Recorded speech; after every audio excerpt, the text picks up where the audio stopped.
यही लोकेशन।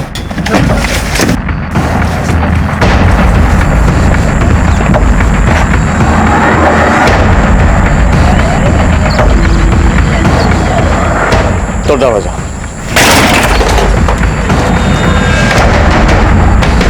दोनों को उधर ढूंढो।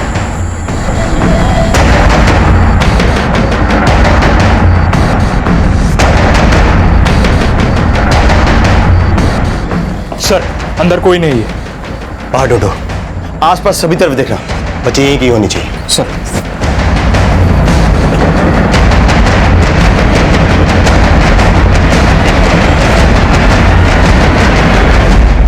नमस्कार, आदाब। क्राइम पेट्रोल डायल 100 में आप सबका स्वागत है। जब बच्चे किसी अपराध का शिकार होते हैं या नासमझी में उनसे कोई अपराध हो जाता है तो ये दोनों ही स्थितियां काफी सेंसिटिव होती हैं, क्योंकि हम सब ये मानते हैं कि बच्चे परिवार, समाज और हमारे देश का भविष्य होते हैं। ये केस बच्चों के कुछ ऐसे ही चिंताजनक पहलुओं से जुड़ा हुआ था, लेकिन ये बच्चे थे कौन? क्या ये पुलिस से छिप रहे थे या फिर किसी ने इन्हें छुपा कर रखा हुआ था? ये केस इलाहाबाद का था, लेकिन इसी से मिलता जुलता एक दूसरा केस बहुत जल्द रामनगर उत्तराखंड में भी आने वाला था।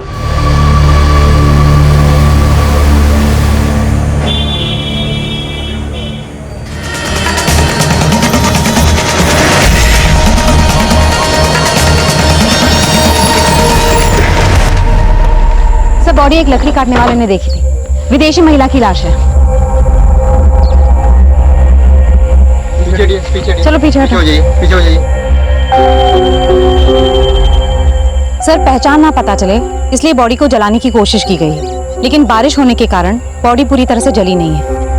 आसपास और कोई क्लू मिला जिससे इसकी कोई पहचान हो सके? नहीं सर, फिलहाल तो कुछ नहीं मिला।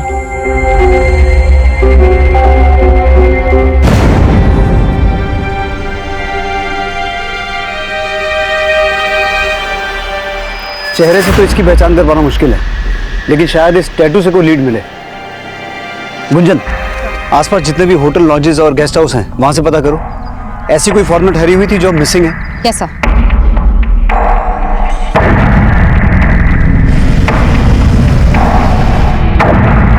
जल्द ही उस अज्ञात महिला की पहचान में जुट गई जिसके विदेशी सैलानी होने का अनुमान लगाया जा रहा था, लेकिन इस वक्त इस महिला की पहचान की कोई लीड नहीं मिल पाई थी और उसकी हत्या का एक केस ऐसे कई और अपराधों से भी जुड़ने वाला था जिसमें इंसानियत की हदें भी पार की जा चुकी थी। खोल लो, खोल, दरवाजा खोल, अरे खोल ना। सर, जिस औरत की लाश हमें जंगल में मिली, ये उसका पोस्टमार्टम रिपोर्ट। सर, उस लड़की की मौत हमें लाश मिलने से एक रात पहले सांप के जहर से हुई है। सांप का जहर? हाँ सर, लेकिन सर उसकी पूरी बॉडी में कहीं पे भी सांप के काटने का कोई निशान नहीं है। सर, पोस्टमार्टम रिपोर्ट के मुताबिक उसके नेक में सिरिंज घुसा के उसकी पूरी बॉडी में स्नेक पॉइजन इंजेक्ट किया गया था। लेकिन इस लड़की को इस तरीके से सांप का जहर देकर मारा गया, इसके पीछे किसी का मकसद क्या हो सकता है? सर, वो तो तभी पता चल पाएगा जब उसकी पहचान हो पाएगी। सर, आसपास के सारे होटल्स, लॉजेस, रेस्टोरेंट सब जगह पूछताछ की, लेकिन कहीं से कोई क्लू नहीं मिला। इस पोस्टमार्टम रिपोर्ट के मुताबिक उस लड़की की उम्र कितनी थी? सर, 20 से 25 साल। 20 से 25 साल। गुंजन, उन होटल्स और लॉजेस में से ये पता करो कि हत्या के कुछ दिन पहले के दिनों में 20 से 25 साल की कोई विदेशी लड़की जिसके हाथ पर इस तरह का टैटू हो, उसने वहां से चेकआउट किया था। और वहां की सीसीटीवी फुटेज भी चेक करना, देखो शायद कोई लीड मिले।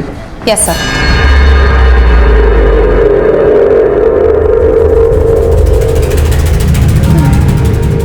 बच्चे जिस माहौल में पलते बढ़ते हैं उनकी सोच और समझ भी वैसे ही बनने लगती है।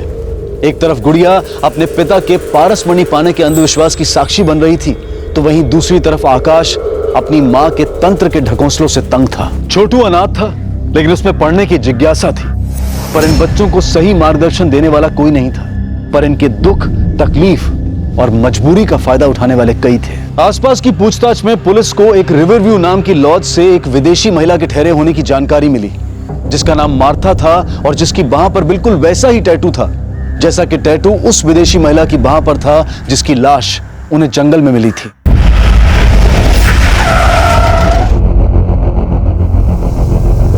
सर, मार्था हमारे यहाँ 15 दिन रुकी थी, तभी उसके हाथ में ये टैटू देखा था। मार्था रहने वाली कहाँ की थी? सर, उसके पासपोर्ट पे यूके का एड्रेस था। दिखाइए।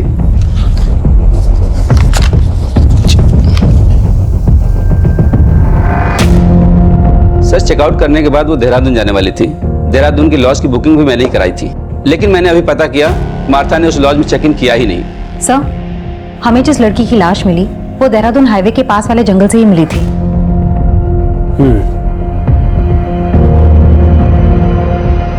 जिस दिन मार्था ने यहाँ से चेकआउट किया था उस दिन का सीसीटीवी फुटेज दिखाइए।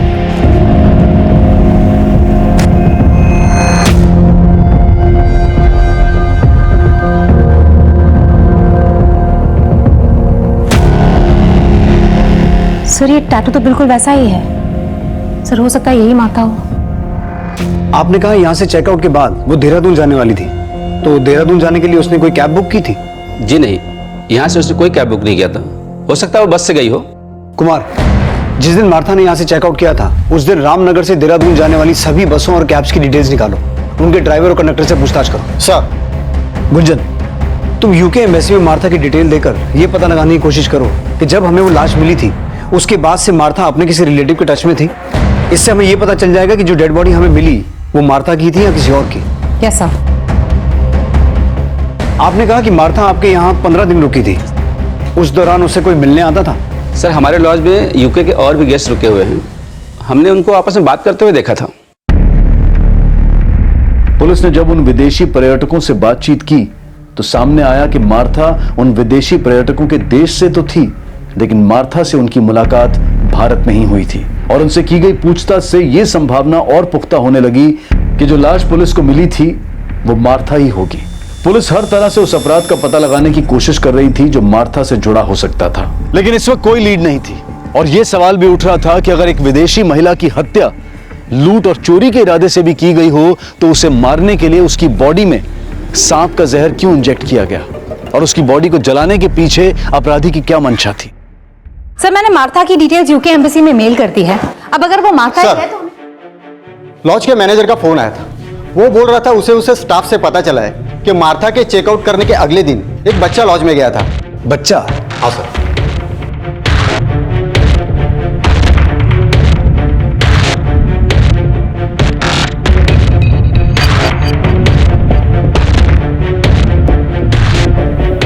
सर, ये बच्चा मार्था के बारे में बात कर रहा था जिसने एक दिन पहले ही चेकआउट किया था। सर, मैं इस बच्चे को जानती हूँ। ये रसौली मार्केट में फूल बेचता है। सर, इस बच्चे को मार्था के साथ एक बार मैंने लॉन्च में बात करते भी देखा था।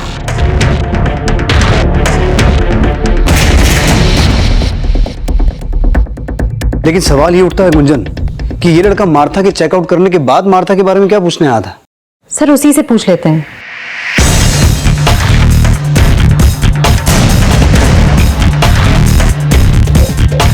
बेटा, वो छोटू कहाँ है, वो जो फूल बेचता है? मैडम, छोटू को तो मैंने सुबह से नहीं देखा। कहाँ रहता है वो? मैडम, उसका घर नहीं है, तो गांव में जो मंदिर है ना वहाँ सोता है।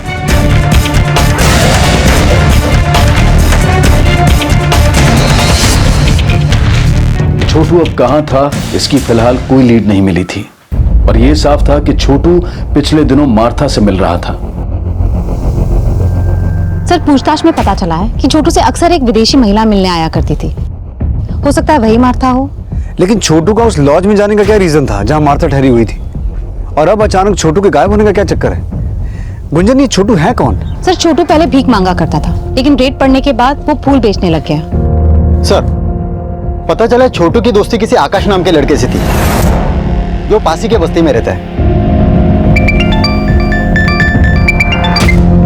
हेलो सर, पास के जंगल में बच्चे की लाश मिली है।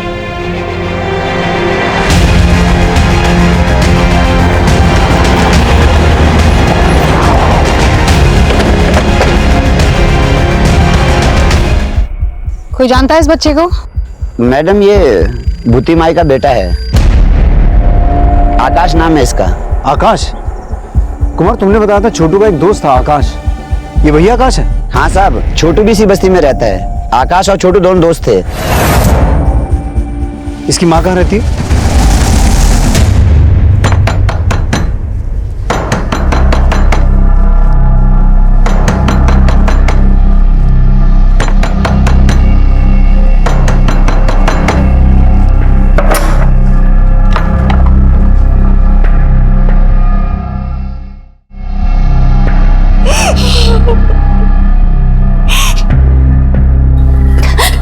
किसने मारा मेरे बेटे को?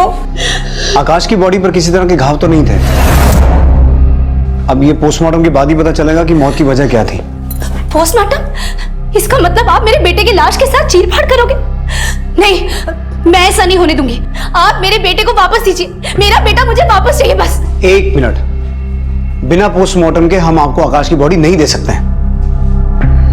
अच्छा, ये छोटू के बारे में आपसे कुछ बात करनी थी हमें। छोटू? क्या उस कमीने ने मारा है मेरे बेटे को? हाँ? हमें छोटू की तलाश है, लेकिन तुम्हें ऐसा क्यों लगता है कि छोटू ने ही आकाश को मारा? साहब, छोटू आकाश से चिढ़ता था। मैंने कई बार आकाश को मना किया उस सड़क छाप लड़के से मत मिल, पर आकाश मेरी बात नहीं माना। और अब देखिए क्या हो गया।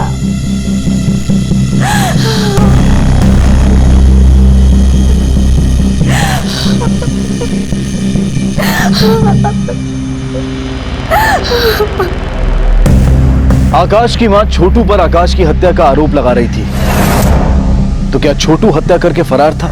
यूके एम्बेसी से मिली मार्था की जानकारी भी ये साफ कर रही थी कि जिस विदेशी महिला की लाश पुलिस को मिली थी वो मार्था ही थी, क्योंकि हत्या के बाद से ही ना तो मार्था का फोन एक्टिव था, ना वो सोशल नेटवर्किंग साइट्स पर एक्टिव थी, और ना ही उसने यूके में अपने रिश्तेदारों से कांटेक्ट किया था। लेकिन मार्था देहरादून क्यों जाने वाली थी, और उसकी पहचान पता चलने के बाद से छोटू कहां गायब था? क्या आकाश और मार्था की हत्या से वाकई में छोटू का कोई कनेक्शन था?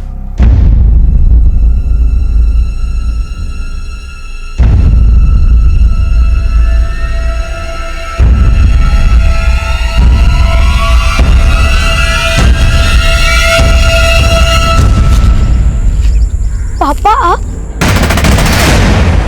सर, मैंने आकाश और छोटू के बारे में सब कुछ पता किया। आकाश और छोटू के बीच में सांप पकड़ने का कंपटीशन होता था, जिसमें बेटिंग भी लगती थी। What? हाँ सर, यही वो सर्प मित्र है जिसने दोनों को सांप पकड़ना सिखाया, और यही उस पे बेटिंग लगवाता था। सर, आकाश के मर्डर के बाद ये सर्प मित्र भी गायब है और उसका फोन भी बंद है। मार्था की बॉडी में स्नेक पॉइजन इंजेक्ट किया गया था, और आकाश की बॉडी पर भी किसी एक्सटर्नल इंजरी के मार्क्स नहीं मिले हैं।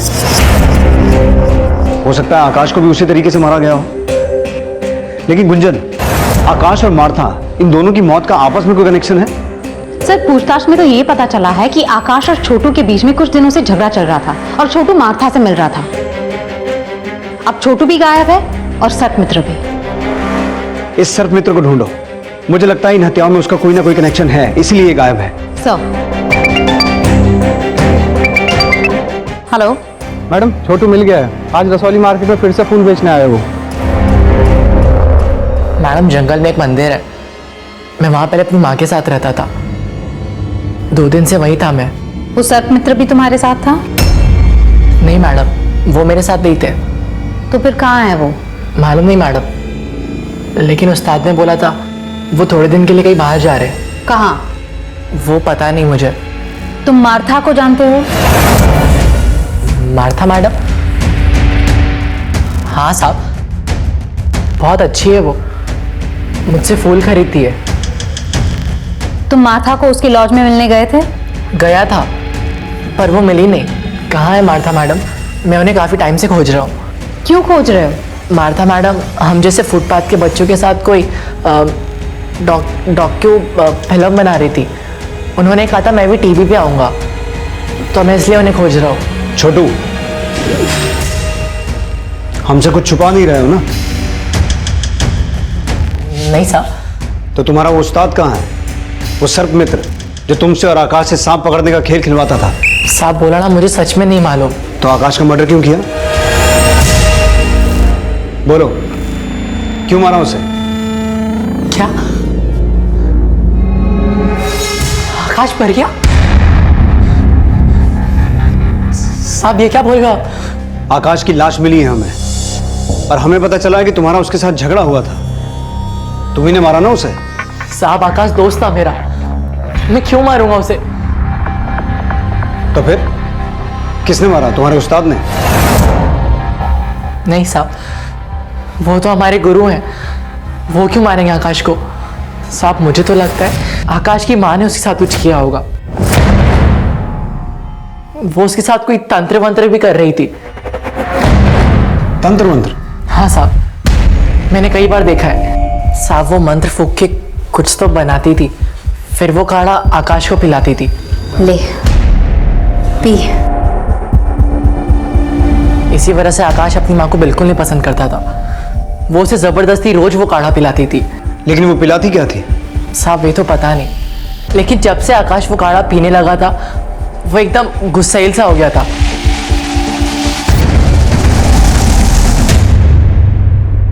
सर छोटू का ये बयान सही है कि मार्था इंडिया में बच्चों पे एक डॉक्यूमेंट्री बनाने के सिलसिले में आई थी। लेकिन मुझे ऐसा लगता है गुंजन कि छोटू अभी भी हमसे कुछ छुपा रहा है। नजर रखना इस पर, और उस सर्प मित्र के बारे में पता लगाने की कोशिश करो। हो सकता है छोटू जानता हो कि वो कहाँ है और उसी ने छोटू को यहाँ सब कुछ सिखा के भेजा हो।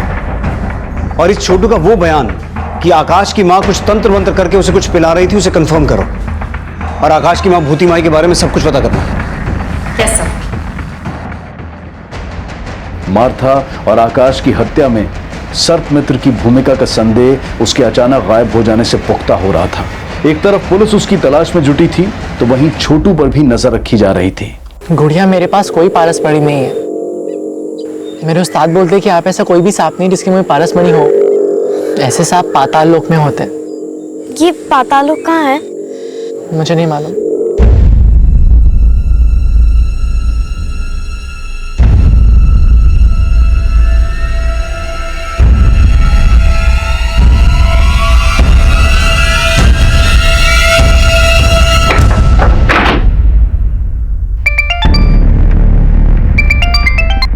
हेलो मैडम, आकाश की माँ ने शव गिरा से आकाश की बॉडी चुराने की कोशिश की है। उसे थाने लेके आ। मैं अपने बेटे का पोस्टमार्टम नहीं होने दूंगी। मुझे मेरे बेटे की लाश दे दो। इसीलिए उसका पोस्टमार्टम नहीं होने देना चाहती क्योंकि तूने उसे कुछ पिला के मारा है। मैंने कुछ नहीं किया साहब। बॉडी चुराने की कोशिश तो की, और हमने सुना है तो उसके साथ कुछ तंत्र मंत्र करती थी। हाँ करती थी, लेकिन उसे बचाने के लिए। उसमें कोई बुरा साया था। कैसा बुरा साया? उसकी कुंडली में खराबी थी। किसी ज्योतिषी ने कहा था कि वो अल्प आयु है। मैं तंत्र से उसकी नियति को बदलना चाहती थी, लेकिन नहीं बदल पाई। मैंने अपने बेटे को नहीं मारा। मुझे मेरे बेटे की लाश दे दो बस। लेकिन अब तो तेरा बेटा मर चुका है, उसकी लाश लेके क्या करेगी तू? उसे जिंदा करूंगी। क्या? हाँ, तंत्र में बहुत ताकत होती है और मैं ऐसा तंत्र जानती हूँ जिससे मुर्दे को भी जिंदा कर सकती हूँ।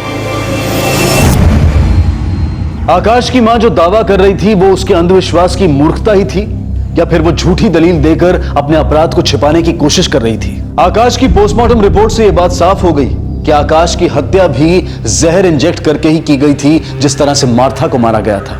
और जब पुलिस ने आकाश के घर की छानबीन की, पूरा घर छान मारो।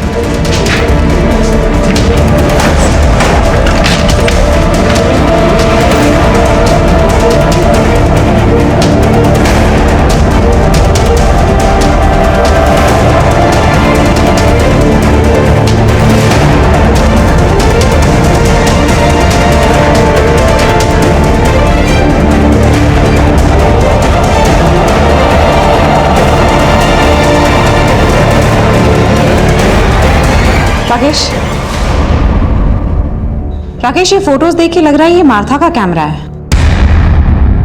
वहां से एक विदेशी कैमरा बरामद हुआ जो कि मार्था का था, और उस कैमरे में कुछ ऐसे फोटोग्राफ्स मिले जिनमें आकाश की मां के साथ एक ऐसा शख्स था जो मार्था को जानता था।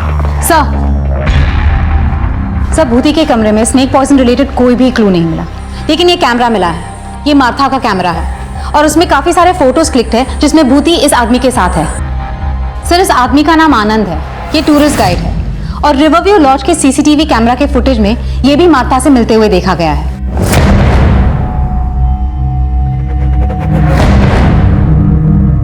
सर, मार्था को गाइड की जरूरत ही नहीं पड़ती थी, उसे पहले से सब कुछ पता था। तो फिर तू मार्था को मिलने उस लॉज में क्यों जाता था? सर, मैं तो उस लॉज में दूसरे टूरिस्ट से मिलने जाता था जो उसके देश से थे। वही मेरी मुलाकात मार्था से हुई। और मार्था का कैमरा वो आकाश की मां के पास कैसे पहुंचा?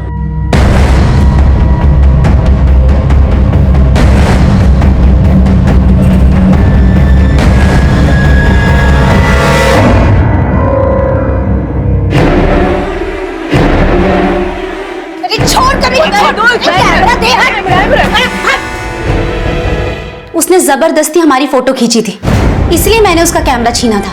लेकिन इस आनंद के साथ क्या रिश्ता है तुम्हारा? वो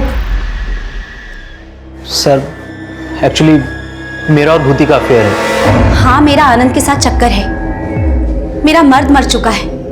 अगर मैं आनंद को पसंद करती हूँ तो इसमें गलत क्या है? वो गलत नहीं है, लेकिन अपना राज छुपाने के लिए तुमने जो मार्था को मारा है वो गलत है। ये आप लोग क्या बोल रहे हो? कभी कहते हो कि मैंने अपने बेटे को मार दिया, कभी कहते हो कि उस फिरंगी को मार दिया। मैं क्या शक्ल से आप लोग को खूनी लगती हूँ? वो जहर और सिरिंज कहाँ है जिनसे उनको मारा? कौन सा जहर, कौन सा सेन? मैंने किसी को नहीं मारा। सर ये विदेशी तो मेरे लिए भगवान है। इनकी वजह से मेरे जैसे गाइड का पेट पलता है। भला इतनी छोटी सी बात के लिए मैं मार्था को क्यों मारूंगा? सर मैं तो खुद शर्मिंदा था, इसलिए मैंने मार्था से माफी भी मांगी थी भूति के लिए। सब भूति बहुत खड़ूस औरत है। मेरा इतना मना करने के बाद भी उसने वो कैमरा वापस नहीं किया उसका। इसने हमारी पारसमणि चुराई है। पारसमणि नहीं चुराई उसने। पारसमणि सर, जिस सुबह मार्था ने रिवरव्यू लॉ से चेकआउट किया था, उस सुबह आनंद मार्था के देश के दूसरे लोगों के साथ खिताली में था। उन्होंने एलिबाई कंफर्म की है। आनंद उनके साथ देर रात तक था। आकाश की माँ भूति माई की एलिबाई भी कंफर्म करो। हो सकता है मार्था के मर्डर में उसका हाथ हो। हेलो। हाँ मैडम, छोटू को गांव के एक आदमी ने बहुत मारा है। मैडम उससे बार बार सर्प मित्र और उस पारसमणि के बारे में पूछ रहा है। पारसमणि? कौन है वो आदमी? पराग नाम है मैडम उसका। उसकी एक बेटी है गुड़िया, जो हमेशा उस छोटू से मिलती रहती है। सर उस सर्प मित्र की इंफॉर्मेशन मिली है। तू उन लोगों पे नजर रख, मैं बाद में बात करती हूँ। सर जोगीपुर में एक सपेरों की बस्ती है। सर इस वक्त वो जोगीपुर गांव में है।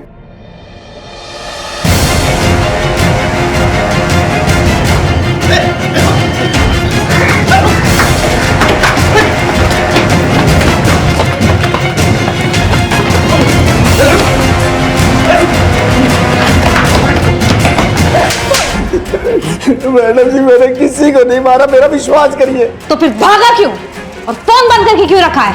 वो तो मैं पराग के डर से भाग गया था। एकदम पागल आदमी है मैडम जी। उसे वहम हो गया था कि मेरे आकाश के पास कोई पारसमणि है। इसके लिए उसने हम लोगों को बहुत परेशान किया मैडम जी। मुझे सांप दे। पागल है क्या? सांप दे इधर। मैंने कहा मुझे सांप दे। मुझे सांप चाहिए। ये पागल क्या कर रहा है ये? मुझे सांप चाहिए, मुझे सांप चाहिए।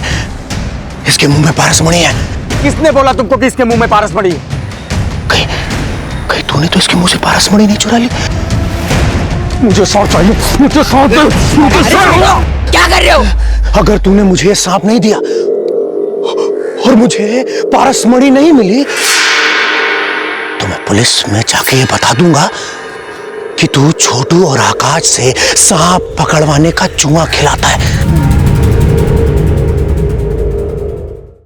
मैडम जी वो मुझे जेल न करा दे, इसलिए मैं भाग गया था।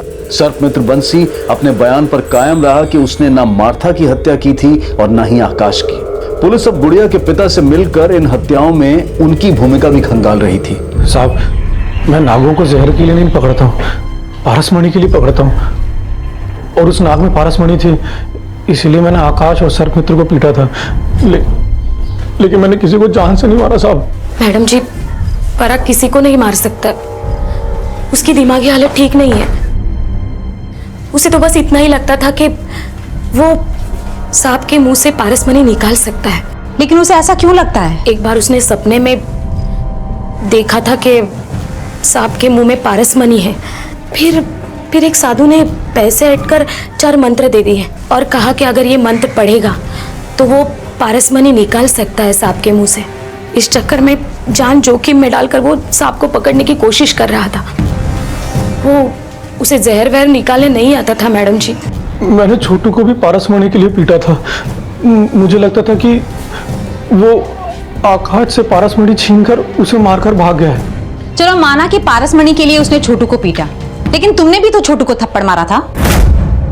वो मेरी गुड़िया को बहका रहा था, इसीलिए मैंने मारा, नहीं तो।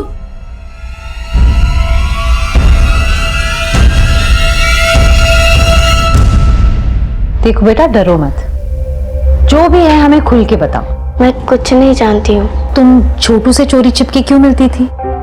क्योंकि माँ को छोटू पसंद नहीं। क्यों? वो अनाथ है इसलिए। पर वो मेरा दोस्त है, मैं उसे पढ़ाती हूँ क्योंकि वो स्कूल नहीं जा सकता ना, इसलिए। तुम छोटू को पढ़ाती हो? हाँ मैडम, वो मुझे सांप पकड़ना सिखाता है। बल्ले में मैं उसे पढ़ाती हूँ। तुम छोटू से सांप पकड़ना सीखती हो? पापा सांप पकड़ के पारस मनी निकालना चाहते हैं, इसलिए मैं सांप पकड़ के पापा को देना चाहती हूँ ताकि उनको बाहर ना जाना पड़े और माँ उनको बंद ना रखे।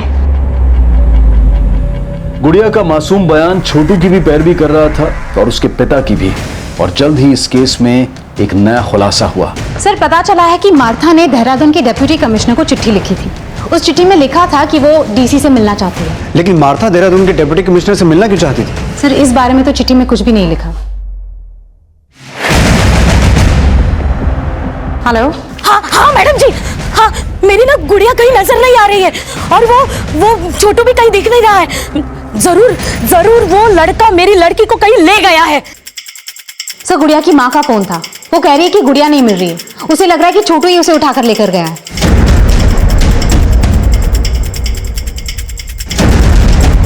इस बार छोटू ही नहीं, उसके साथ गुड़िया भी गायब थी।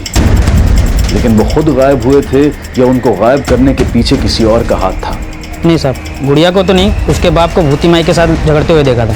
तेरे वजह से मेरा बेटा मरा है। मैं तेरे और तेरे खानदान का सर्वनाश कर दूंगी, सर्वनाश। सर, मुझे ऐसा लगता है कि आकाश की मौत का बदला लेने के लिए उसकी माँ भूती माई ने गुड़िया को गायब किया। लेकिन गुंजन, गायब तो छोटू भी है। सर, इस आदमी ने गुड़िया को छोटू के साथ जाते हुए देखा था। छोटू गुड़िया को लेकर जंगल की तरफ गया है। गुंजन, छोटू ने हमें बताया था कि जंगल में एक मंदिर है जहां वो अपनी माँ के साथ रहता था। हो सकता है गुड़िया को लेकर वहीं गया हो।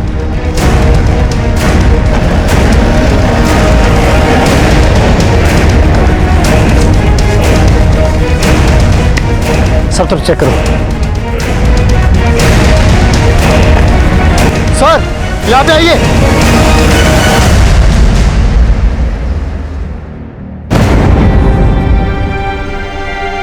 जिंदा है, एम्बुलेंस बुलाओ जल्दी।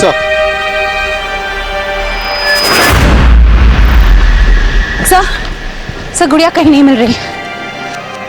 गुड़िया को आखिरी बार छोटू के साथ देखा गया था। हो सकता है यहाँ भूती माई आई हो और भूती माई और आनंद ने मिलकर गुड़िया के साथ कुछ किया हो। आनंद और भूती माई दोनों को लेके आओ। सर,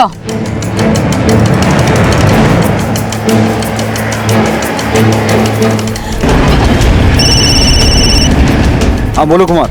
सर, आनंद के घर पे ताला लगा है और उसका फोन भी बंद आ रहा है। ना मैंने गुड़िया और छोटू को कुछ किया, ना मुझे पता है कि आनंद कहाँ है। सर, आनंद को अपनी कार से गांव की बाहर की तरफ जाते हुए देखा गया था। Let's go. एक तरफ छोटू के होश में आने का इंतजार किया जा रहा था, लेकिन गुड़िया कहाँ थी? इस केस में अब भी कुछ और खुलासे होने बाकी थे।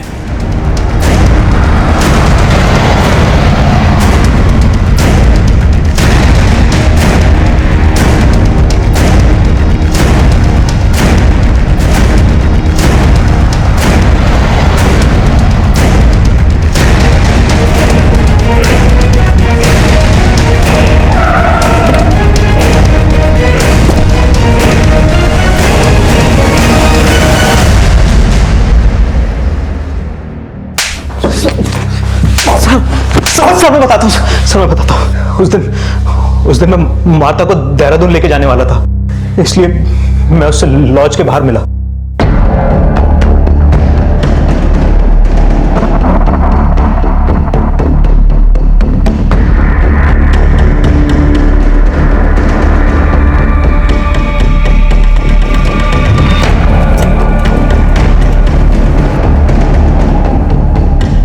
यहाँ क्यों रोका?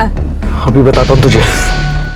वो मुझे एक्सपोज करने वाली थी, इसलिए मैंने उसे मार दिया। ऐसा क्या एक्सपोज करने वाली थी? मैडम,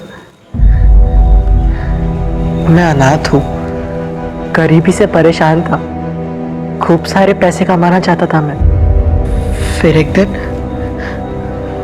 आनंद मुझे मिला और उसने बोला कि अगर मैं उन फिरंगी लोगों के साथ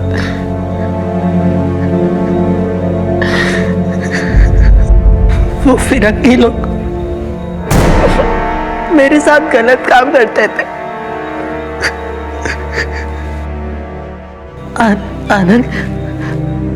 आनंद मुझे इसके लिए पैसे दिया करता था। और आकाश को क्यों मारा? तू उससे भी ये सब करवाता था? नहीं सर, आकाश से नहीं, लेकिन सर आकाश को पता चल गया था कि मैं छोटू से ये सब करवाता था। आकाश कौन है? छोट पागल हो गया क्या? तूने मेरे माँ को पागल किया, मैं कुछ नहीं कर पाया, पर तूने छोटू के साथ किया, वो बहुत बुरा किया। इसके लिए मैं तुझे छोड़ूंगा नहीं, पुलिस में दे दूंगा तुझे मैं।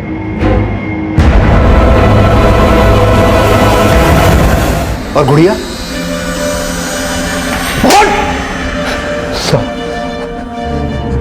सब गुड़िया को एक फिरंगी ने पसंद कर लिया था, इसलिए मैंने गुड़िया को। गुड़िया मुझसे जंगल में सांप पकड़ना सीखती थी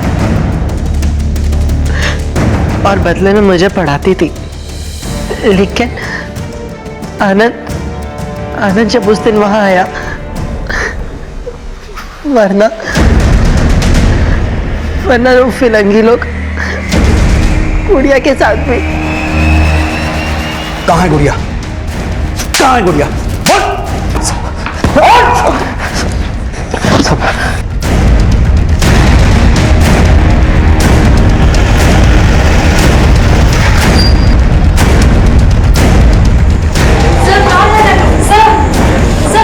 गुंजन, उस तरफ चेक कर।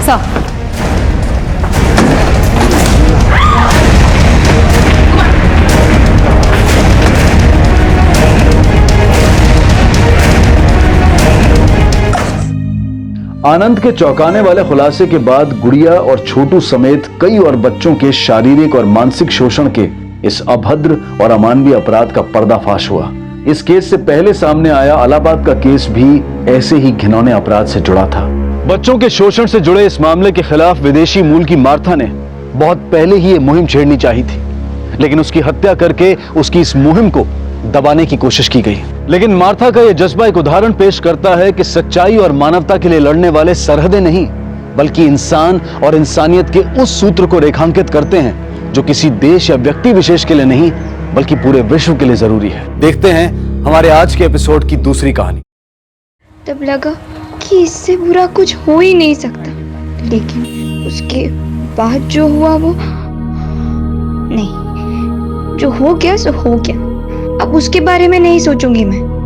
अब तो मैं मुंबई आ गई, यहाँ कुछ बुरा नहीं होगा, यहाँ सब अच्छा ही होगा मेरे साथ। मुंबई सपनों का शहर, इतनी उम्मीदों के साथ आई थी मैं यहाँ मुंबई में। तब सोचा भी नहीं था कि यहाँ रहना कितना मुश्किल होगा, और उससे भी मुश्किल होगा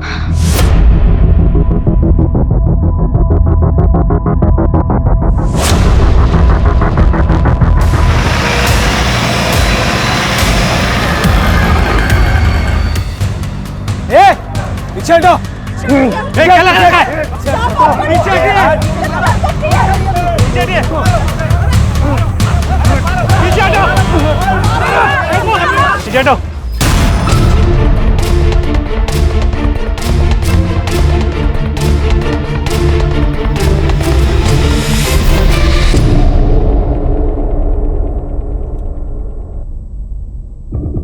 गौरी, डरो मत, ठीक ठीक बताओ कि हुआ क्या था। मैं रोज बुआ को डब्बा देने आती हूँ और फिर डब्बा देकर कॉलेज जाती हूँ। आज भी मैं डब्बा देने आई थी। अचानक से मेरे पेट में बहुत दर्द होने लगा। मैंने सोचा कि मैं पहले डॉक्टर अंकल को दिखा दूंगी। गौरी को क्लिनिक में आते आते दोपहर हो गई। कह रही थी कि उसकी तबीयत ठीक नहीं है, पेट में दर्द था उसके। डरी हुई थी, पर वाकई उसको बहुत दर्द हो रहा था। मेरे पेट में बहुत दर्द हो रहा है। अब बैठ जाओ। Hello, send me nurse. Gauri, Gauri, अरे मैंने उसे बुलाने की कोशिश की पर वो रुकी नहीं। वैसे डॉक्टर अंकल अच्छे से बात करते हैं मुझसे, वो मुझसे पढ़ाई के बारे में भी पूछते हैं और आज तो वो मुझे अपनी बेटी की बुक्स देने वाले थे। मेरे पेट में बहुत दर्द हो रहा है। ओह, पेट में दर्द हो रहा है?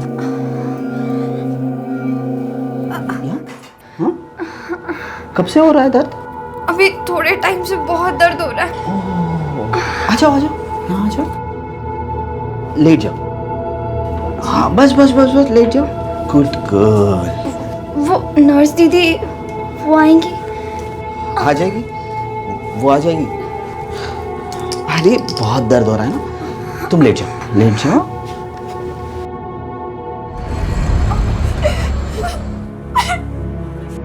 साहब, मुझे इसी हालत में मिली थी। मैं समझ गई थी कि कुछ ऐसा वैसा हुआ। जब मैंने इसे पूछा तो उसने ये सब बताया। क्या किया तुमने गौरी के साथ? मैं पूछ रही हूँ क्या किया तूने? एक बच्ची का बाप होकर ऐसा गंदा काम करता है तू? मारो इसे पकड़ के। हाथ मत लगाओ। चल, चलो, क्या कर? मारो इसे।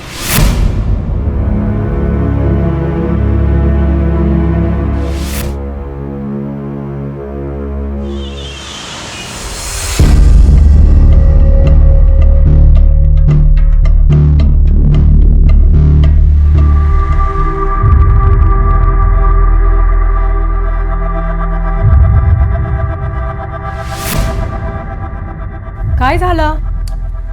काही नाही झालं। वो एक्चुअली मैं लेट हो रहा हूँ, मैं निकलता हूँ अभी। तो इतना क्या जरूरी है कि बिना नाश्ता किए जा रहे हो? अरे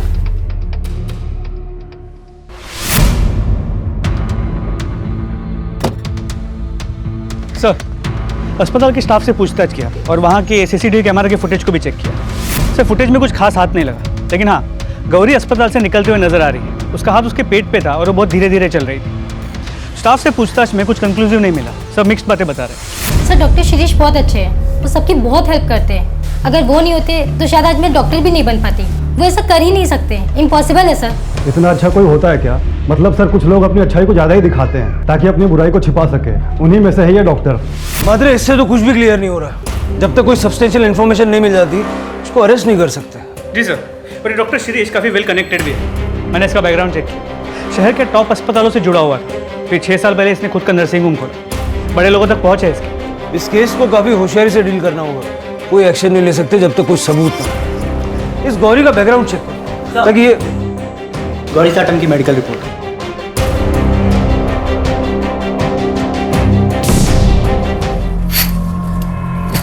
बाबा, ये तुम क्या कर रही हो? मैं तुमसे बात कर रहा हूँ, ये सब क्या कर रही हो? मत करो ये सब।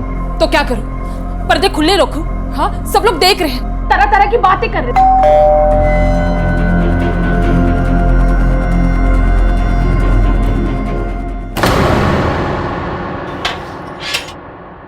Doctor Shirish, you are under arrest. क्या? सर, मैंने आपको हमारे साथ चलना होगा। अरे नहीं, इन्होंने कुछ नहीं किया, प्लीज छोड़ दीजिए, छोड़ दीजिए। शिरीष, शिरीष।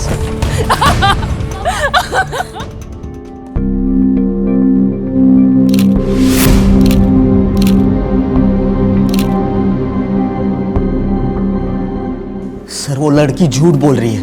मैंने उसे हाथ तक नहीं लगाया। तूने उसे सिर्फ हाथ नहीं लगाया, उसका रेप किया। रेप? ये देख मेडिकल रिपोर्ट। तू तो डॉक्टर है ना, पढ़ ले। सर, पर ये मैंने नहीं किया। लेकिन गौरी तो तेरा ही नाम ले रही है। वो झूठ क्यों बोल रही है यही नहीं समझ में आ रहा है सर। सर, कुछ तो गड़बड़ है, मुझे फंसाया जा रहा है। कौन फंसाएगा? किसी से कोई दुश्मनी है? गौरी तेरा ही नाम क्यों लेगी? हिमा। सर, गौरी की एक बुआ है, हिमा। वो ये सब कर सकती है। वो जो तुम्हारे हॉस्पिटल में आया है वो? हाँ सर, 4 दिनों पहले उसे मैंने निकाल दिया था काम से। लेकिन जब गौरी के साथ ये सब हुआ तो वो वहां मौजूद थी। नोटिस पीरियड पे है सर। बहुत गुस्सा आया था उसे। गलती हो गई, सॉरी बोल रही हूँ ना सर। आगे से ऐसा नहीं होगा सर। ये सब तुम पहले भी बता चुके हो मुझे। सर सच्ची मैंने कुछ नहीं किया सर। झूठ मत बोलो, मुझे आर्ग्यूमेंट नहीं चाहिए। नहीं सर, प्लीज ऐसा मत करिए सर। काम चला गया तो बहुत प्रॉब्लम हो जाएगी तो सर प्लीज ऐसा मत करिए सर। Sir please. साहब, वो झूठ बोल रहा है। नाटक कर रहा है खुद को बचाने के लिए।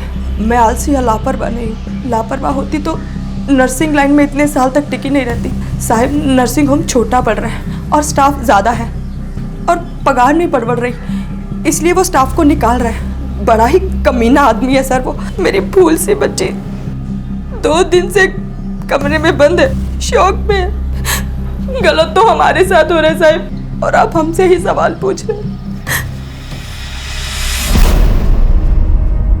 नहीं चाहिए मुझे ये सब, नहीं होता मुझसे। काश आई बाबा जिंदा होते तो ये सब नहीं होता। नफरत है मुझे इस जगह से, इन सब लोगों से, अपने आप से।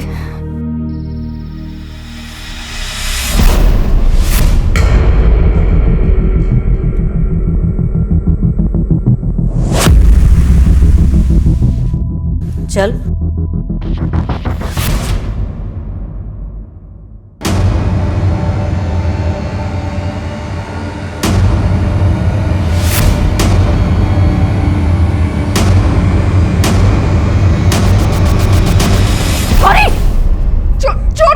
छोड़, क्या कर रही है?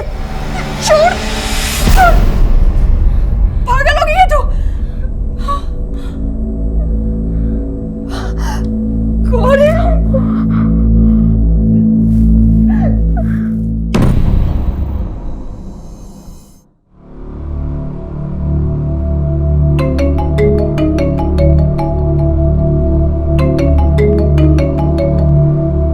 हाँ मत रहे सर, एक तरफ ये शिरीष हर बात को नकार रहा है और यहाँ है माँ। ऊपर से मेडिकल रिपोर्ट में हमें कोई सीमेंट के ट्रेसेस भी नहीं मिले जिसे हम मैच कर सके। कई रेप केसेस में ऐसा होता है, इसीलिए कुछ प्रूव कर पाना मुश्किल होता है। लेकिन हमें शिरीष के खिलाफ वाटर टाइट केस बनाना होगा। सर, उसने ऑलरेडी बेल की एप्लीकेशन रजिस्टर कर दी है। मोस्टली बेल मिल भी सकती है क्यों, रेपुटेशन अच्छी है, पास्ट रिकॉर्ड भी क्लीन होगा। जरा इस शिरीष के बारे में पूछताछ करो, अगर कुछ मिल गया तो ये केस पुख्ता हो जाएगा। जी सर। चलो, ये डॉक्टर शिरीष की पुराने पेशेंट्स की लिस्ट है, इनसे पूछताछ करो, डिटेल्स निकालो।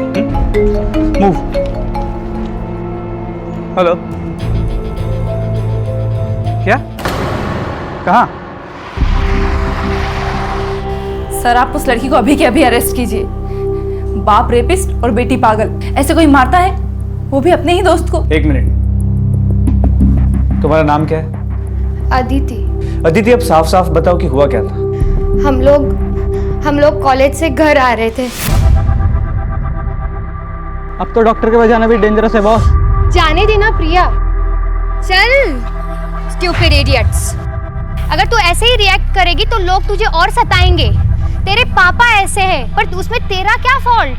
लेकिन तेरे पापा, अरे जब मैं अंकल के क्लिनिक में एंटर करती थी मुझे एक अजीब सी घबराहट होती थी, डर लगता था जिस तरह से वो टच करते थे। Stop it Aditya, enough. But Priya, मैं सच बोल रही हूँ। I hate you. मम्मा। सर, अब आपको एक्शन लेना ही होगा। आज मारा है, कल खून ही कर दिया तो ऐसे तो वो लोग अपनी मनमानी करते रहेंगे। एक मिनट। अदिति, जो कुछ भी तुमने कहा है क्या वो सच है? मेरा मतलब है प्रिया के पिता डॉक्टर शिरीष के बारे में। ऑब्वियसली सच है, और फिर मैं झूठ क्यों बोलूंगी? शिरीष अंकल कुछ ज्यादा ही अच्छे से बात करते थे और कुछ ज्यादा ही टच करते थे। ठीक है, इन्वेस्टिगेशन चल रही है, कुछ पता चलेगा तो हम आपको बता देंगे। सर, इस प्रिया के खिलाफ कोई ना कोई एक्शन तो लेना ही होगा। जिस तरह उसने अदिति को मार। शी वाज प्रोवोक्ड मात्रे, उसकी गलती नहीं है। अदिति की माँ से बात करके सारे चार्जेस ड्रॉप करो और प्रिया को स्टर्न वार्निंग देके मैटर क्लोज करो। ये डॉक्टर साहब अपने आप को जितना शरीफ बता रहे हैं उतना शरीफ है नहीं। उससे फिर से बात करो, शायद अदिति के बारे में सुन के वो अपनी शराफत का नाटक छोड़ दे। सर, अपनी बेटी की दोस्त अदिति को भी नहीं छोड़ा तूने। कई कंप्लेंट्स आ रही हैं तेरे खिलाफ। बोल, किस किस का गलत फायदा उठाया? ऐसा कुछ नहीं किया मैंने। फिर अचानक से उसने कहीं और जाना शुरू क्यों किया? डॉक्टर क्यों बदला उसने? मैंने उसे कहा था, बार बार क्लिनिक आने लगी थी, फिर बार बार घर में आने लगी। प्रिया से मिलने के बहाने घर आती थी, मुझसे बात करने की कोशिश करती थी। प्रिया, अरे अंकल, प्रिया है? प्रिया उसके रूम में स्टडी कर रही है, मैं उसको बुला दूं? नहीं अंकल, एक्चुअली आप मुझे एक बार चेक करेंगे, फीवर जैसे लग रहा है। फीवर जैसे? 2-3 दिन पहले तो आप क्लिनिक आके गई। पर लेकिन ना अंकल, कल रात से कुछ ज्यादा ही लग रहा है। Is that so? Let me check. नहीं बेटा, you are absolutely fine. नहीं अंकल, आप तो एक बार अच्छे से चेक कीजिए ना।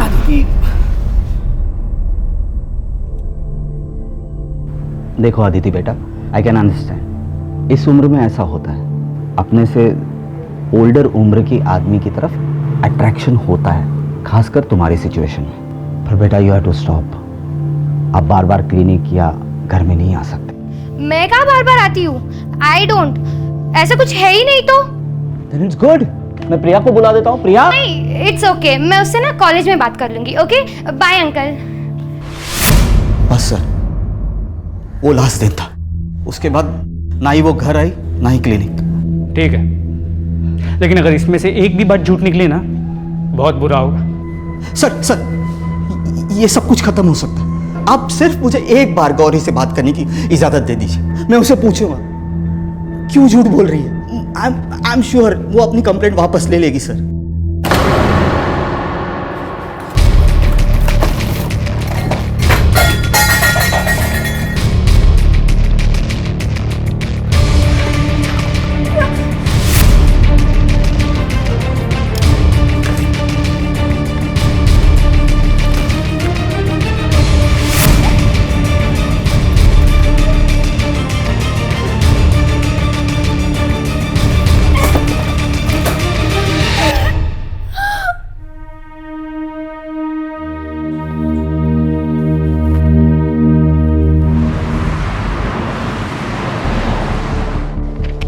टेबल पर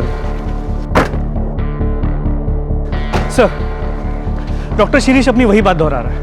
3rd डिग्री के बाद भी? जी सर, और बिना किसी डीएनए एविडेंस या कोई पुख्ता सबूत के उसकी बात को पूरी तरह झुठला भी नहीं सकते। आई नो, ठीक है, तुम कोशिश करते रहो। लड़की ने पूरे होशो आवाज में सीधा एक्यूज किया। मैटर सीरियस भी है और सेंसिटिव भी, और गौरी नाबालिग है तो पॉक्सो भी लागू होगा।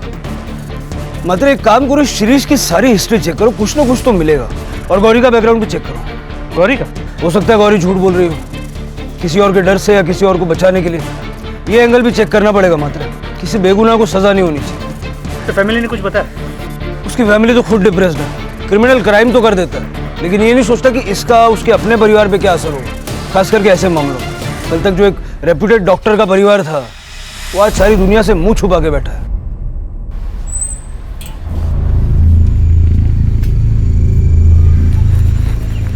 मिसेस रानडे, मुझे आपसे जरूरी बात करनी। मैं मिसेस रानडे नहीं हूँ।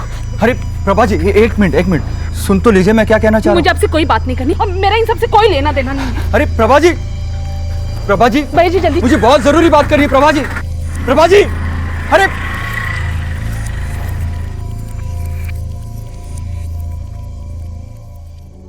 शिरीष,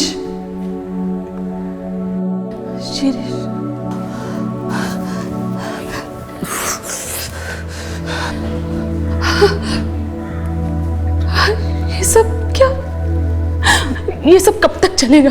ये लोग क्यों तुम्हारे पीछे पड़े हैं? मुझे कुछ समझ में नहीं आ रहा। शिरीष, लेकिन कोई तो सॉल्यूशन होगा, कोई तो रास्ता होगा।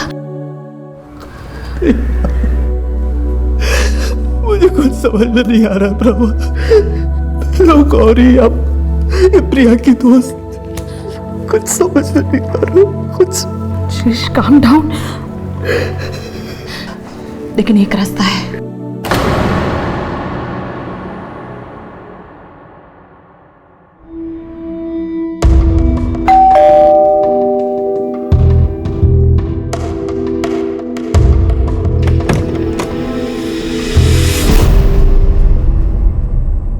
सर, डॉक्टर शिरीष का background check. Anything significant? Nothing sir, spotless career, कोई झगड़ा नहीं, कोई मिसकंडक्ट नहीं। पिछले 6 साल के उसके नर्सिंग होम के रिकॉर्ड्स को चेक किया, कुछ नहीं मिला। उसके पहले वो जिन अस्पतालों में जुड़ा था वहाँ बात की, उसके पुराने पेशेंट से बात की, कुछ नहीं मिला सर, बिल्कुल बेदाग है। वाकई बेदाग है या दाग छुपाने की कोशिश की गई? सर ऐसा लगता तो है नहीं। 6 साल पहले उसका एक लोकल नेता के साथ झगड़ा हुआ और वहाँ भी डॉक्टर शिरीष ने ही उस नेता के खिलाफ कंप्लेंट रजिस्टर की, इसके अलावा और कुछ नहीं। और गौरी? सर गौरी का बैकग्राउंड चेक चल रहा है, जैसे ही कुछ पता चलता है मैं आपको अपडेट करता हूँ।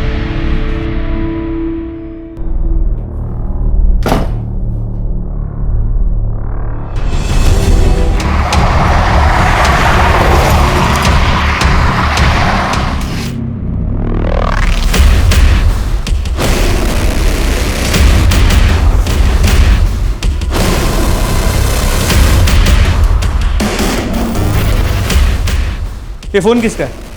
गौरी का। कामली ये पण घ्या.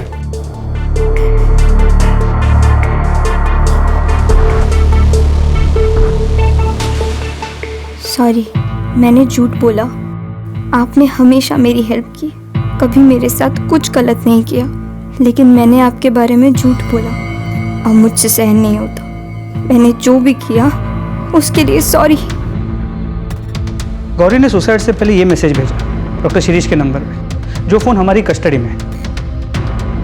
मात्र शौक में होने के बावजूद गौरी ने बहुत क्लियरली शिरीष पे रेप का इल्जाम लगाया था। वही लड़की अचानक सुसाइड। आपको लगता है कि ये सुसाइड स्टेज्ड है? सच पे पर्दा डालने के लिए, क्योंकि अगर वाकई शिरीष बेगुनाह है और किसी ने गौरी को उसका नाम लेने के लिए मजबूर किया है, तो आगे चल के गौरी उसके लिए खतरा बन सकती है। सर, उल्टा भी तो हो सकता है। हो सकता है डॉक्टर शिरीष गुनहगार हो और उसने अपने आप को बचाने के लिए गौरी को मरवा दिया और फिर गौरी के फोन से मैसेज भिजवा दिया। मात्र ये सुसाइड है या नहीं, ये जाने बिना आगे बढ़ना मुश्किल होगा। पता चल जाएगा सर। गौरी की पोस्टमार्टम रिपोर्ट जल्दी ही आ जाएगी।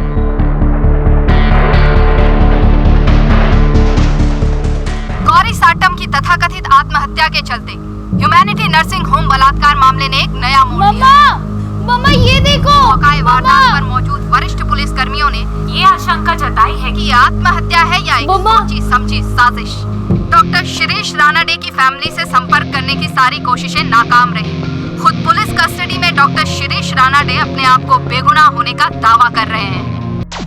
क्या हुआ? अरे मैं देख रही हूँ ना टीवी। प्रॉब्लम क्या है तुमको? प्रॉब्लम क्या है? ये प्रॉब्लम जो इतना जोर जोर से चला के रखती हो। वहाँ हॉस्पिटल में सारे पेशेंट्स और घर पर तुम। 2 मिनट चैन की सांसें तो लेने दो। 1 मिनट। क्या झाला क्या है तुम्हारा? मैं रोज देख रही हूँ। तुम्हारा चक्कर वक्कर चल रहा है ना किसी के साथ? सच बताओ। हमारे साथ बात करना ही बेकार है। Leave it. सर, गौरी की पोस्टमार्टम रिपोर्ट। उसकी मौत 1:30 और 2 के बीच हुई है और वो मैसेज 2:15 को भेजा गया है। उसके बॉडी पे स्ट्रगल के निशान है, मतलब उसने अपने आप को बचाने की कोशिश भी की थी। सर, ये तो क्लियर मर्डर है। मतलब गौरी को मारने के बाद उसके फोन से वो मैसेज भेजा गया। तुम्हारा अंदाजा सही था। गौरी के मरने से सबसे ज्यादा फायदा किसको हो सकता? क्या गौरी ने अपने आप को क्यों कैसे हुआ सर ये सब कुछ?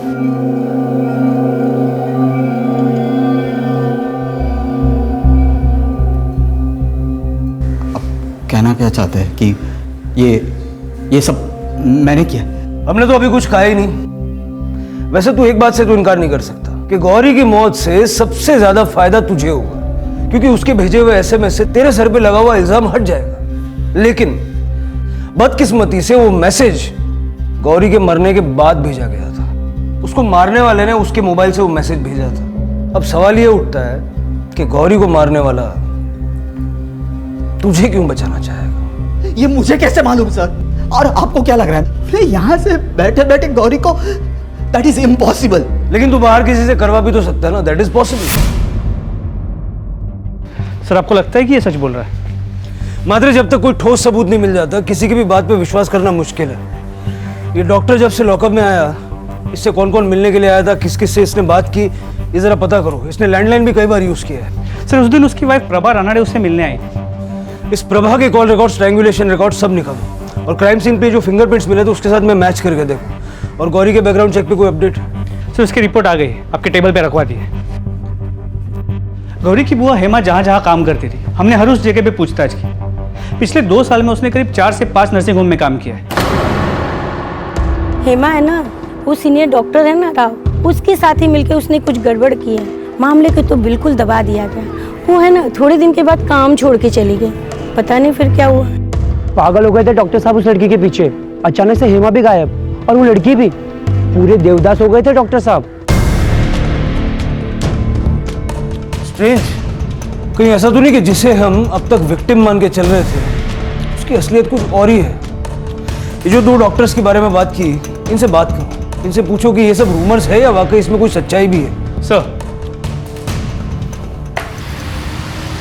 वो बच्ची नहीं थी सर। डोंट नो कि उसकी क्या प्रॉब्लम थी। वो खुद ही नर्सिंग होम आती थी।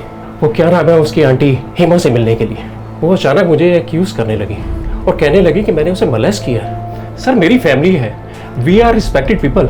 सर हेमा ने तमाशा खड़ा कर दिया, कहने लगे कि ये मैटर मैं पुलिस में लेके जाऊंगी। मैंने सीधे उसे नौकरी से निकाल दिया। मैंने उसे कहा कि तूने जो उखाड़ना है उखाड़, जब मैंने कुछ गलत काम किया ही नहीं तो मैं डरूं क्यों? तो क्या हुआ? कुछ भी नहीं, ब्लडी ठग्स, चली गई ना।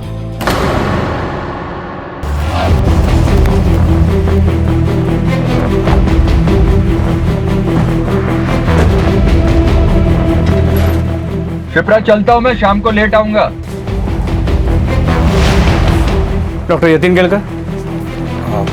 जी सर। हम आपसे गौरी साटम के बारे में बात करने आए, जानते हैं ना उसे? हेमा ने आपके अस्पताल में तकरीबन कितने टाइम के लिए काम किया था? सर एग्जैक्टली तो याद नहीं है सर। हेमा तो याद है ना? जी सर। हेमा के साथ आपके अस्पताल में कोई प्रॉब्लम हुई थी क्या? हमने सुना है उसने आपका काम अचानक से छोड़ दिया। क्या ये गौरी कभी आपके करीब आने की कोशिश करती थी? ऐसा तो कभी कुछ नहीं हुआ। अगर हुआ होता सर तो मुझे ज़रूर याद होता। और वैसे भी मैं स्टाफ से दूरी बना कर रखता हूँ सर। पर्सनली मैं ज़्यादा बातचीत करना पसंद नहीं करता सर। ठीक है, अगर और कुछ पूछना होगा तो हम वापस आएंगे। और अगर आपको कुछ याद आए तो ये मेरा नंबर है, इस पर फ़ोन करके बता दीजिएगा। एक नाबालिग लड़की के रेप और मर्डर का केस है, मैटर थोड़ा सेंसिटिव है। Okay sir.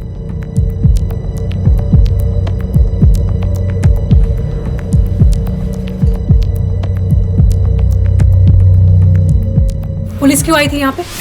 क्या किया तुमने? दिमाग खराब हो गया क्या तुम्हारा? क्या करूंगा मैं? देखो मुझे सच सच बताओ, तुमने क्या किया है? कुछ नहीं किया है मैंने। हर बात पे शक करती हो यार।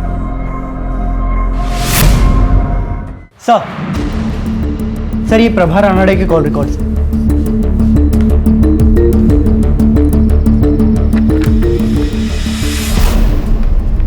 चलो।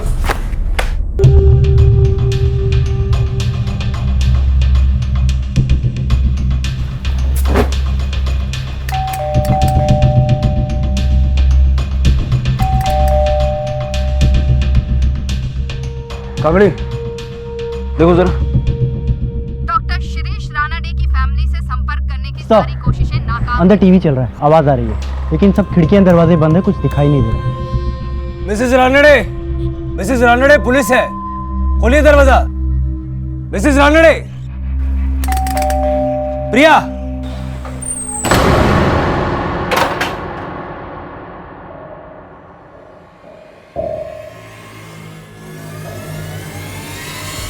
सब मैं क्यों गौरी को?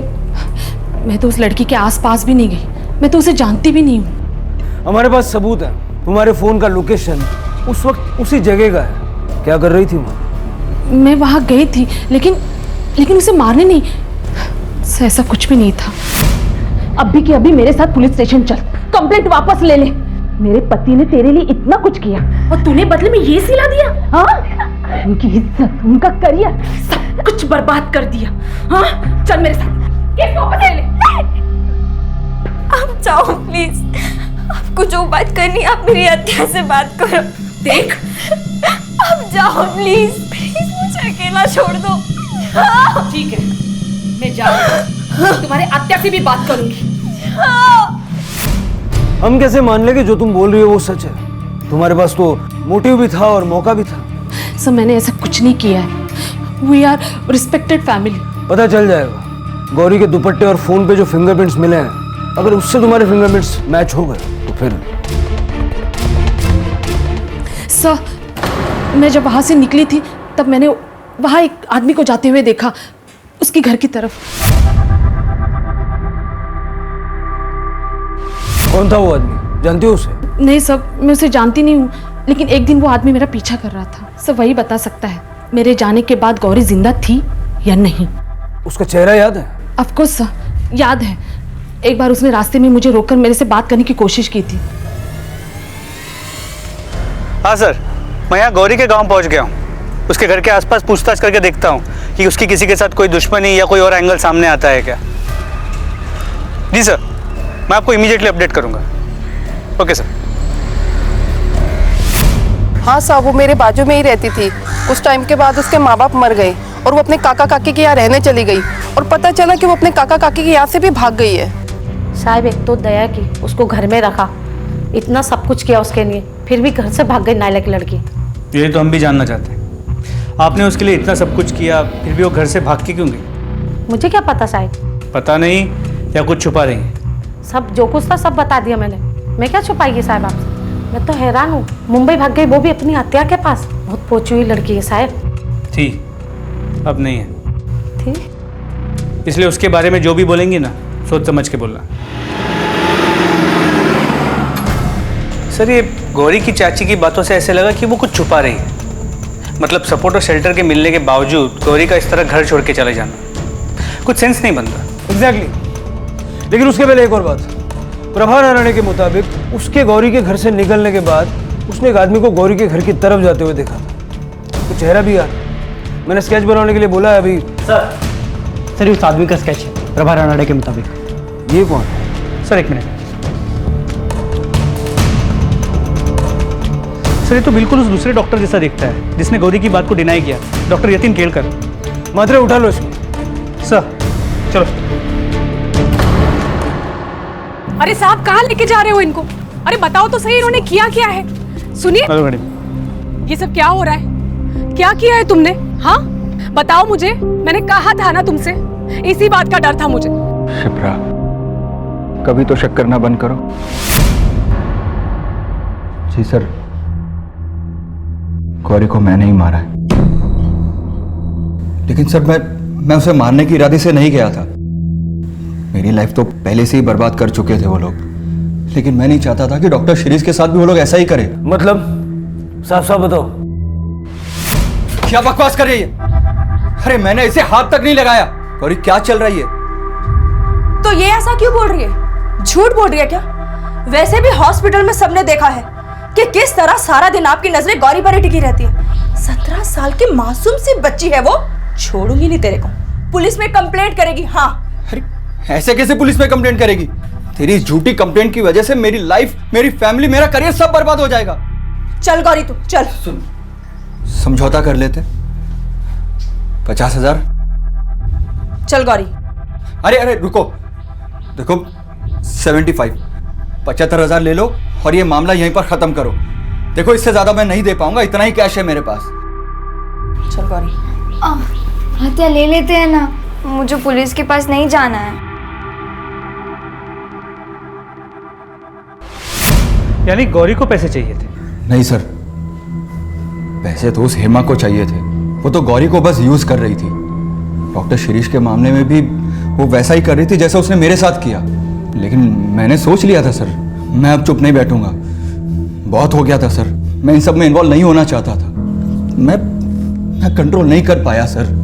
इसके बाद मैंने डॉक्टर शिरीष की वाइफ से कांटेक्ट करने की कोशिश की, क्योंकि मैं विटनेस बनने के लिए तैयार था, ताकि हम सबको बता सके कि हेमा और गौरी पहले भी ऐसा कर चुकी है। मिसेस रानड़े, मुझे आपसे जरूरी बात करनी। मैं मिसेस रानड़े नहीं हूँ। लेकिन सर वो इतनी डरी हुई थी कि उसने मेरी एक भी नहीं सुनी।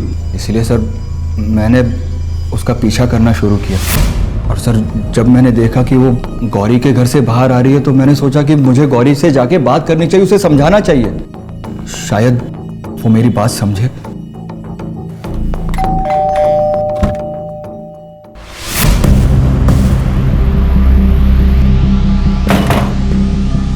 आप आते नहीं है, आप बाद में आना। बहुत हो गया अभी तुम लोगों का। ध्यान से मेरी बात सुन, चुपचाप ये केस वापस ले ले। बर्बाद करके रख दिया तुम लोगों ने उस इंसान को। झूठ पे झूठ, झूठ पे झूठ। क्रिमिनल को रोकने के लिए खुद क्रिमिनल बन गया।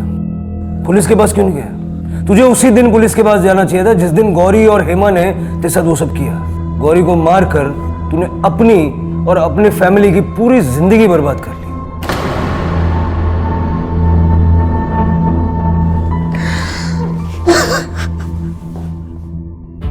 मतलब इस सब की मास्टरमाइंड हेमा है।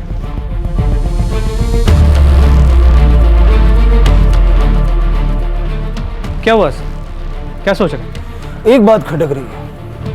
हर बार मामला मॉलेस्टेशन का था। हेमा ने हर बार सामने वाले पे गौरी के साथ बदतमीजी करने का या उसको गलत तरीके से छूने का आरोप लगाया। ये डॉक्टर शिरीष के मामले में अचानक रेप क्यों? हो सकता है इस बार वो ज्यादा पैसे ऐंठना चाहती हो, या फिर ये भी हो सकता है कि शिरीष और हेमा के बीच में कोई अरेंजमेंट हो जो बैकफायर हो गया और बाद में दोनों के बीच में फूट पड़ गई। इतना तो कंफर्म है कि गौरी के साथ रेप हुआ था। मतलब यही पता करना है। कि ये रेप डॉक्टर शिरीष ने किया था या किसी और ने। इस केस में कई ऐसे सवाल हैं जिनके जवाब मिलना अभी बाकी है, और ये जवाब हमें मिलेंगे हेमा से। ले आओ उसे। सर, सब झूठ बोल रहे साहिब। गरीब लोगों को बदनाम करना आसान होता है, हमने ऐसा कुछ भी नहीं किया। हेमा, तुमने इतने सालों में बहुत सारे अस्पतालों नर्सिंग होम में काम किया और इनमें से कई में गौरी के साथ ऐसा ही हुआ, और हर बार इल्ज़ाम किसी ऐसे आदमी पे लगा जो किसी अच्छी पोस्ट पे हो, समाज में जिसकी बहुत इज्जत हो। तुम्हें क्या लगता है ये सब होते हुए किसी की नज़र में नहीं जाएगा कि कुछ गड़बड़ हो रहा है? देखो, यूजुअली हम औरतों के साथ ज्यादा सख्ती नहीं करते, लेकिन इस बार मामला एक नाबालिग बच्ची के रेप और मर्डर का है, तो सच उगलवाने के लिए कुछ भी करना पड़ा तो करेंगे। आप क्या बोल रहे हैं साहिब? मैं अपनी साहब, वो मेरी बेटी थी, मैं उसके साथ ऐसा क्यों होने दूंगी साहब? बेचारी, मैं तो उसे देख भी नहीं पाई साहब। कितना दुख हो रहा है मुझे। सर, ये हेमा काफ़ी पहुंची हुई है, अगर आप कहें तो फोर्स का इस्तेमाल करके सच्चाई उगलवा सकते हैं। ऐसे तो वो कुछ नहीं बोलेगी। मात्र एक अजीब बात है, पिछले 2 मामलों में वो नकार रही है, 100% झूठ बोल रही है, लेकिन जब उससे इस रेप के बारे में पूछते हैं मुझे लगता है वो वाकई सच बोल रही है। मतलब वो अपना पुराना पैंतरा इस्तेमाल करने गई और वो बैकफायर हो गया। डॉक्टर ने मौके का फायदा उठा लिया। डॉक्टर शिरीष ने या फिर किसी और ने? शिरीष और गौरी का कच्चा चिट्ठा तो हमारे पास है, लेकिन हेमा के बारे में पूरी इंफॉर्मेशन नहीं। जरा पता करो कि गौरी के रेप और मर्डर की वारदातों से पहले हेमा किस किस के टच में थी। उसके कॉल रिकॉर्ड्स भी निकलो। सर, उसके कॉल रिकॉर्ड्स ऑलरेडी मंगवाए थे, आ गए, मैं लेके आता हूँ।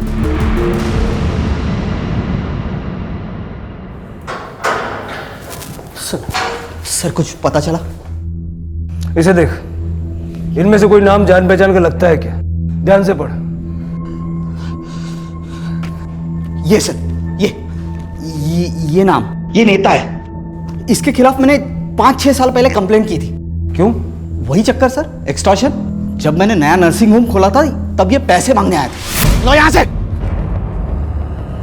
पहले ही तुम्हारे खिलाफ पुलिस में कंप्लेंट कर चुका हूं मैं। यहाँ आसपास दिखाई भी दिए तो अंदर करवा दूंगा, समझे? चलो चलो। हाथ नहीं लगाने का। छोड़ूंगा नहीं तुझे, मैं छोड़ूंगा नहीं। सर, सही कह रहे, मैंने रिपोर्ट चेक किए थे। और लोग वोट क्यों नहीं देंगे? क्या हुआ, हमने 8 साल में सड़क का काम पूरा किया। लोगों को काम याद दिलाओ, 8 साल नहीं, ठीक है? साहब, वो पुलिस आई है। पुलिस? बाहर रुकने को बोलो। हमारा बाहर रुकने का वक्त खत्म और तेरा अंदर जाने का वक्त शुरू। क्या नाम है तेरा? क्या रही है सब? और बिना परमिशन अंदर कैसे आए? कंप्लेंट कर दूंगा तुम सबकी। चलो निकलो बाहर यहाँ से। बहुत पछताओगे तुम लोग। जानते नहीं किससे बात कर रहे हो तुम। 1 सेकंड में सस्पेंड करवा दूंगा, 1 सेकंड में। अब समझ में आया कौन हूं? तेरी पार्टनर ने सारा सच उगल दिया है, हेमा।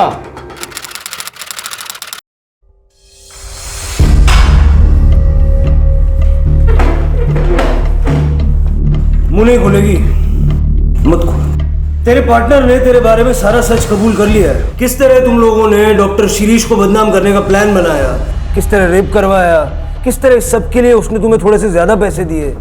बेटी बेटी बोल रही है गौरी को, थोड़े से पैसों के लिए बेटी को बेच दिया। मैंने कोई प्लान नहीं बनाया साहिब। मुझे तो मालूम भी नहीं था कि वो गौरी का रेप। मैं तो वही करने वाली थी जो हर टाइम करती थी, झूठा आरोप लगाकर ब्लैकमेल कर रही है साहिब। लेकिन सर, नेता पाटिल तो बोल रहा है कि रेप का आइडिया इसी का था, ज्यादा पैसे कमाने के लिए। झूठ बोल रहा है कमीना। उस दिन भी झूठ बोल रहा था। वो कह रहा था कि वो गौरी से सिर्फ मिलना चाहता है, प्लान समझाने के लिए।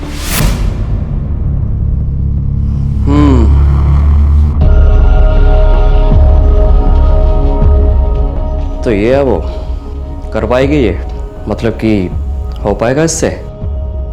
इतना बड़ा तमाशा करने के लिए दम चाहिए। पहले भी तो कर चुकी है ना साहब।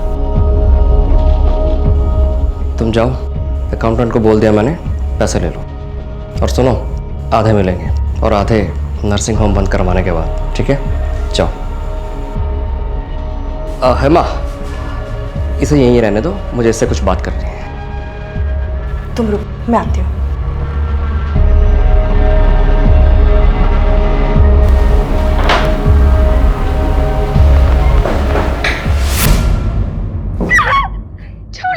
गौरी, रुक जाओ, रुक जाओ, नहीं जान देगी। मैं कह रही हूँ मुझे अंदर जाने दो। नहीं जान देगी। मैं कह रही हूँ छोड़ो मुझे। नहीं छोड़ेगी।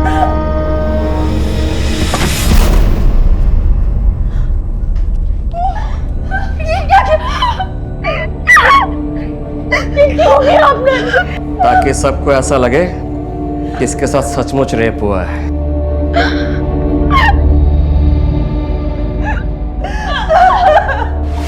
कुछ समझ ही नहीं आया साहब, मतलब मैं क्या करती? हम लोग कुछ भी नहीं थे उन लोगों के सामने, आखिर हम ही तो गए थे उनके पास और अभी आधे पैसे लेने बाकी थे साहब। मैंने गौरी को समझाया, कपड़े बदलकर उसे हॉस्पिटल आने को कहा। मेरे पेट में बहुत दर्द हो रहा है। मैं नर्स दीदी को बुलाता हूँ। नर्स को भेजो मेरे केबिन में जल्दी। मुझे नहीं पता था साहब कि गौरी के साथ ऐसा हो जाएगा।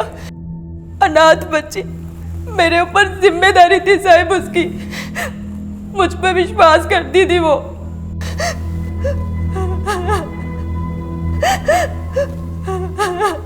क्या हुआ था गांव में? बेच दिया उसे। उसके काका काकी ने पैसे लेकर एक बड़ी उम्र के लड़के के साथ शादी करवा दी उसकी।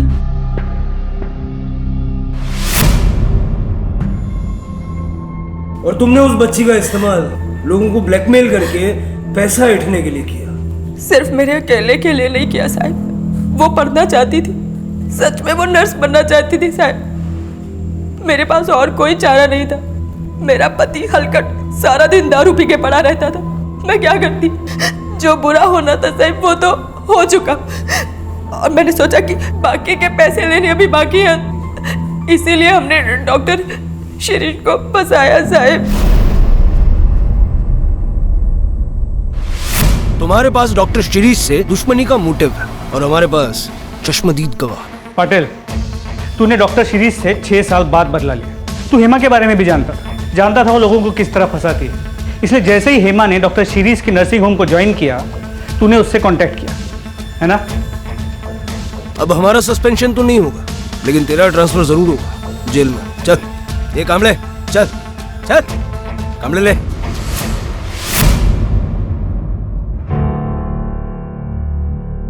डॉक्टर शिरीष,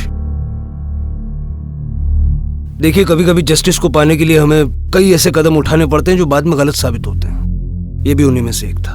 जो कुछ आपके साथ हुआ उसे तो हम बदल नहीं सकते, but we apologise. That's okay sir. आप लोग अपना काम कर रहे थे, मेरी भी बेटी है। कल उसके साथ कुछ ऐसा ही हो जाता है तो मैं आपसे यही उम्मीद करूंगा कि आप अपना फर्ज निभाएं।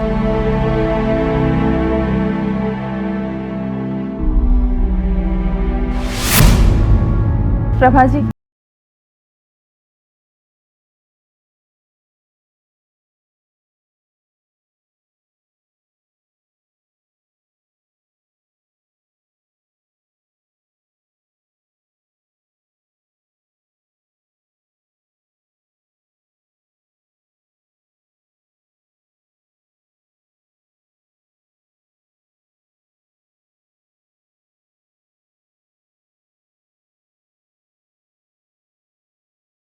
मैं डॉक्टर था, हूं और रहूंगा। आज भी मेरे पेशेंट्स की भलाई मेरे लिए ज्यादा मायने रखती है। लाइफ में आए इस मुश्किल दौर को मैं अपने आप पर हावी नहीं होने दूंगा। मेरे अतीत को मेरी पहचान नहीं बनने दूंगा। जो हुआ उसके चलते ना मुझ में नफरत पैदा होगी, ना डर, ना निराशा। मैं पहले की ही तरह लोगों की मदद करूंगा, उन्हें सहारा दूंगा, ताकि फिर कभी किसी और के साथ वो ना हो जो मेरे साथ हुआ, मेरे परिवार के साथ हुआ, और खासकर वो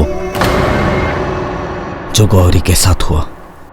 इस तरह के और भी एपिसोड देखने के लिए हमारे चैनल को सब्सक्राइब करें और बेल आइकन दबाना ना भूलें।